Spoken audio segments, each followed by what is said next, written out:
Coming up on Good Morning Texas, slither into the drive-in, a Harry Potter celebration, the fun and flirty film festival for women, and a new spin on your workout routine. All this and more coming up on Good Morning Texas. Coming up on Good Morning Texas, slither in. Good morning, Texas. I'm Leslie Adami. And I'm Stacy Rickard. Thanks for joining us tonight. You know, shout out to all of you guys waking up right now. Like, I know it's hard, it's early, and super cold out there. We'll have more on your forecast later because I know it's kind of unexpectedly cold this morning, about 30 it's something. Almost freezing. Yeah. Well, that might be a bit of an exaggeration, but like she said, we'll have more of those details on the weather forecast later on in the show. Now, who said drive-ins were a thing of the past, you know? Ross Piedad reports on how one local business puts a modern spin on a magical movie marathon. We visited the Blue Starlight Mini Urban Drive-In right here in Austin for their first annual Harry Potter Fest. Tonight you're going to tune to 94.1 on the FM dial to hear the movie. You can tune in whenever you want. Okay? Cool. And here you go. And there's vintage pre-show playing right now that you'll be able to pick up. Fans of J.K. Rowling's magical series are treated to 2 films per evening, along with classic footage from drive-ins of old. And don't let the cold stop you. Snacks and drinks are available from a vintage trailer decorated with familiar tropes straight from the books and movies. Lots of candy specials. They're, fizzing whiz-bees, chocolate frogs, licorice wands, pumpkin pasties, butterbeer, all sorts of fun things. Luna Lovegood will be doing trivia before the movies, so we have trivia with great prizes from I Love Video and Terra Toys and this site of dandelions.com, all local businesses. So it was great to be able to partner up with some local businesses that have been around for a while, and we're a relatively new business. We're having our 5th anniversary this year. Terra Toys is having their 35th, so it's cool to be able to have old and new businesses working together. One more of these. Owner and creator Josh Frank explains what makes the Blue Starlight so special. Harry Potter Fest is the first of many of these sort of new things we're coming up with to play around with. And we're the world's only mini urban drive-in, and we were named one of the coolest outdoor movie theaters in the world in Condé Nast this year, which is awesome. And we just give you an experience like you can't get anywhere else.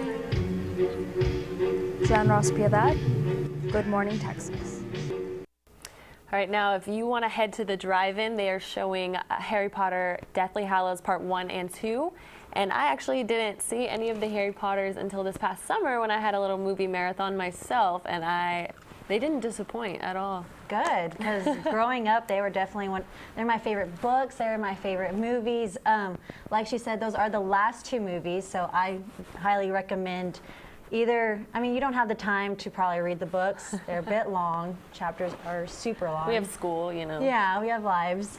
But no, just, do a little mini marathon, because they really are such good movies. And since they are the last 2, there's some background information you probably should know about.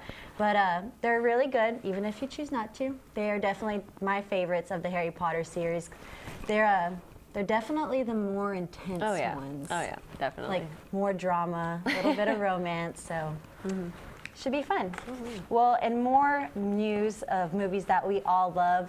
For all of you girls out there who love the movie Mean Girls, Slumber Parties, Boys and More, this upcoming weekend, Austin is hosting an event that tailors around these interests. Reporter Calli Conti and Triolo give us more details. Hey everyone, I'm Calli Conti. And I'm Triolo, and we are here today with Brandy Fons and Sarah Petrie, co-founders of the Forever Fest. Yay! Hi, welcome. We're so happy to be here. Thank you guys so much for having us. We walked into this room and felt instantly at home. It's so cute and festive and fun. Yes, so girly, so us. Yes. loving the pink boas and the hot men in the background.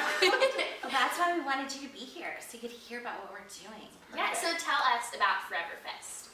Forever Fest is your favorite girly weekend. It's at the Alamo Drafthouse South Lamar. It's like having a sleepover at your best friend's house where you watch your favorite films, eat your favorite food, read your favorite books, and do makeup, hair, nails, etc. That's awesome. Yeah, we basically last year figured out that there's so many film festivals out there, but there really wasn't a fest that celebrated the things that we love and that we're obsessed with. And so basically that's why we decided to start Foreverfest, so we could have a whole weekend to ourselves with our friends where we can like celebrate our obsessions without shame. So we're really excited. Foreverfest will also offer beauty services to its guests. I'm here with Megan Rosales, who is from Nails Y'all. And Megan, tell us a little bit about your company and what you do. I've been doing fun custom nail art for the ladies and gentlemen in Austin since about 2011. I'm a former cartoonist, so I specialize in fun stuff like portraits and really fine line work and lots of detail and pretty much anything you can dream of. So I'm here today with Angelica Samora from Jose Luis Salon. So Angelica, tell me how you're involved with the event. So our salon will be doing a little braid bar. We're going to do 4 different fun braids. Of course, according to the lengths of hair, all the good stuff. We'll be doing a halo braid, our basic fishtail braid, French braid, and just basic braid. This has been Ali Triolo and Calli Conti with Good Morning Texas. Well, if you guys haven't noticed, we've paid our own little tribute to Mean Girls. Maybe it was planned, maybe it wasn't. Who knows? But, you know, on Wednesdays, we wear pink. This is the only pink thing I have in my closet, so. Yeah, so definitely probably it wasn't planned. I'm a little jealous of Calli, though. I really need to get my nails done, so I might just head on over this weekend. Yes, I think, I mean, from what I can tell, they did everything from hair, nails, which I need to go do too. And I saw that little Channing Tatum cut out in the background. I mean, might just stop by for that. And it is on South Lamar? Yes, the Alamo Draft House on South Lamar. Okay. So check it out. We're going to head on over there this weekend. Now, switching gears to compost, it's kind of a random segue, but recycling and waste prevention are key components of Austin's zero waste goals. Joanna Lyles tells us how one composting group is reducing waste and making Austin even more sustainable. If you've seen bikes hauling big bins of compost through East Austin, there's only one group responsible. The East Side Compost Peddlers are a bike-powered compost recycling program that aims to reduce waste by using zero fossil fuels. The thing I'm proud of, I would say most, is the fact that we've kept out hundreds of thousands of pounds from landfills, and it's just gone right back into farms, which it then turns into more food. So it just keeps the cycle going. Here's how it works. Members are given a green bin to toss any food scraps, which they call scrapple. Once a week during the collection route, a peddler will stop by the home or business to collect that scrapple. The bike has the ability to carry up to 800 pounds of compost. After the peddlers finish collecting the scrapple, they bring it to urban farms and community garden projects like this one so that they can feed the soil. We're going to start at this end. Okay. And we're going to water all the way along where we just planted. So all the way.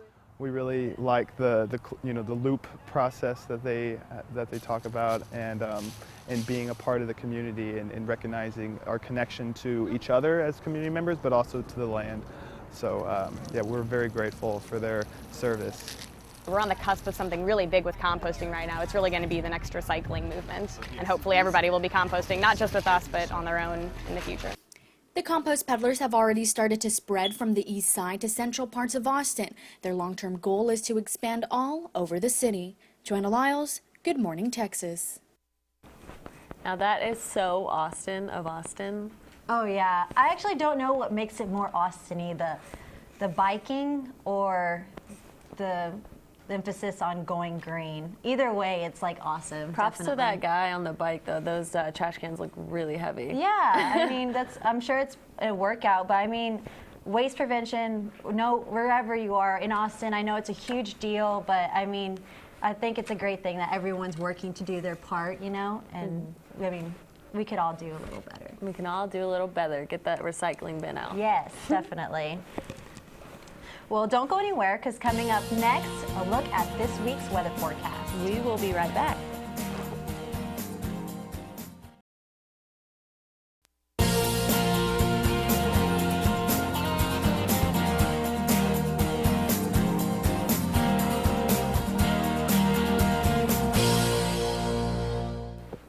Welcome back to Good Morning Texas. We have Rachel Robillard in the News and Weather Center, who is also wearing pink. She's going to tell us what's happening in the news for the week. Rachel? Thank you, Stacy and Leslie. For some updated news, Captain Lee Jun-sok of South Korean ferry that sunk in April, killing 304 people, was sentenced in South Korean District Court yesterday to 36 years in prison. The 15 staffers were the first to escape when the Sewol ferry started to sink. The 14 other crew members were each sentenced to 5 to 30 years in prison. The crew members have 1 week to appeal. Now, on a lighter note, it's no secret that Joe DiMaggio loved Marilyn Monroe. The baseball player wrote a love letter to her when she filed for divorce in 1954.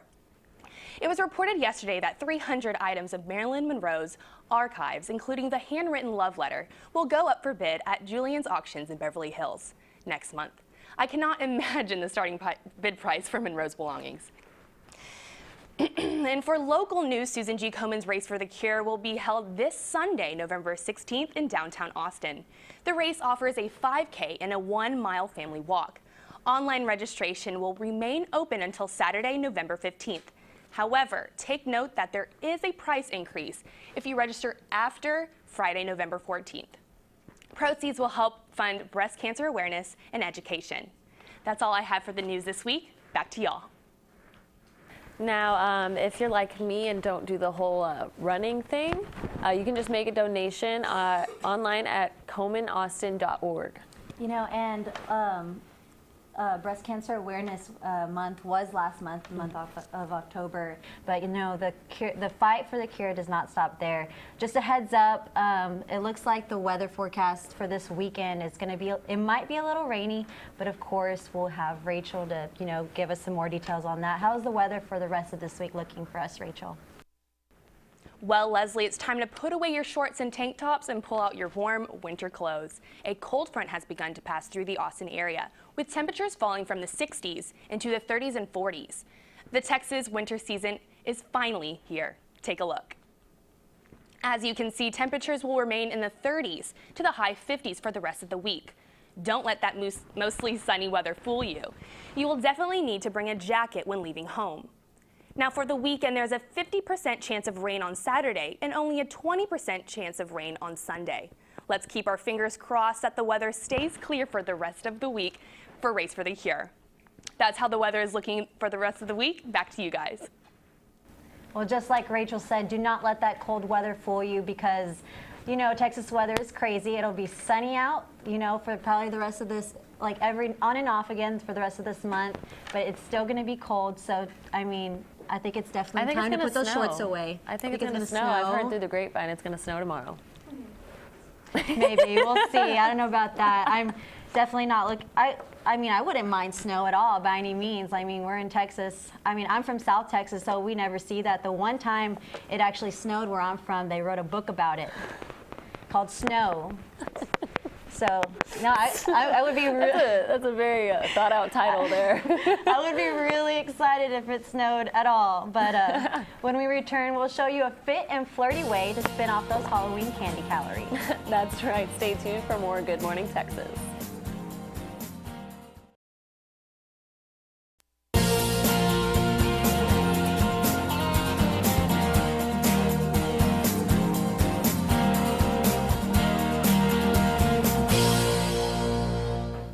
You know, well, Halloween has come and gone, but I bet you still have some of that leftover candy lying around.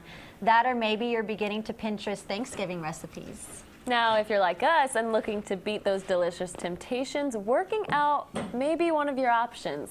We decided to skip the treadmill and try a more different workout routine. Check it out. Good morning, Texas. I'm Leslie Adami. And I'm Stacy Rickard. And we're here at Inner Diva Studios fixing to learn this new fitness trend that's just taken the nation, pole dancing fitness. So let's go get our Inner Diva on. Before we hit the studio, we decided to sit down with the expert Brenna Wilder, one of the studio's lead dance instructors. It's a great way to get fit. It's a total body workout. You're working out your upper body, a lot of core, your lower body, and it's a great way to just like build new friends. There's a huge camaraderie in pole dancing. We call each other pole sisters. Before every workout, you have to warm up. As we learned, pole dance fitness is no exception to the rule.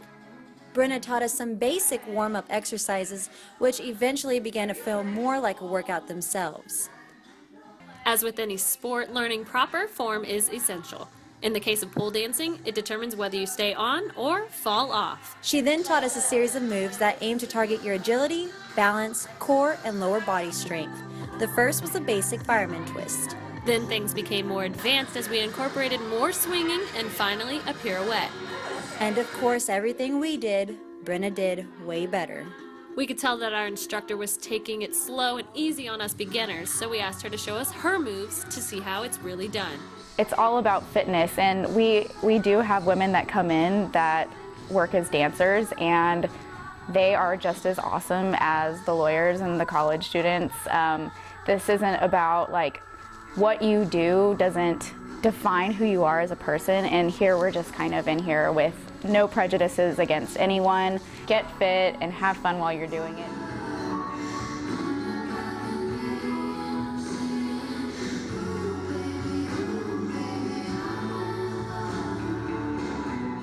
We couldn't quite get it down exactly like Brenna, but we definitely left feeling like a couple of divas.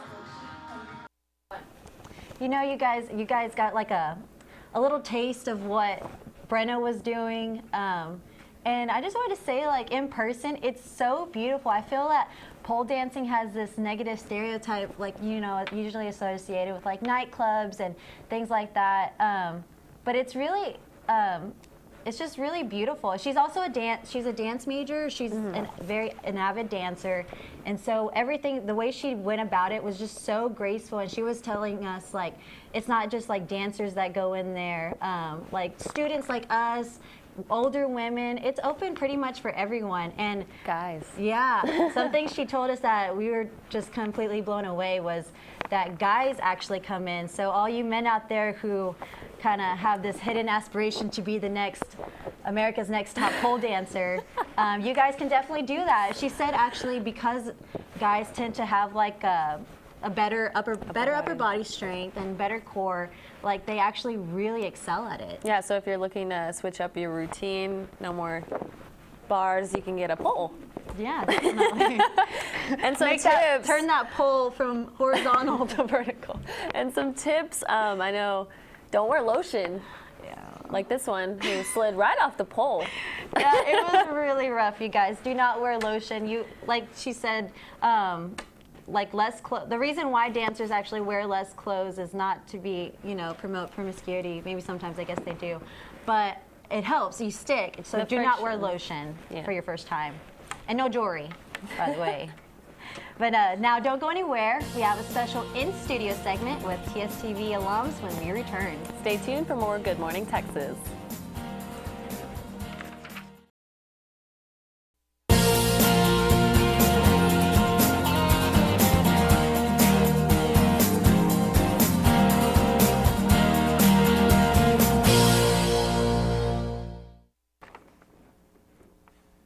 With us, we have UT as one of the top film schools in the nation. It's no doubt that many of these students are producing their very own short film length. In studio with us today, we have Triolo and Andrea. So, what is, and y'all are here to talk about Firebug. So, to start off, what is Firebug? Firebug's a short film, and it's about a young girl who's a pyromaniac, and she ends up, so she's addicted to setting fires, and she ends up hurting the one person that's really been supporting her through her life. And after that, she has to kind of take a look at her addiction and the damage that it's been causing and stuff like that. And who's playing this role?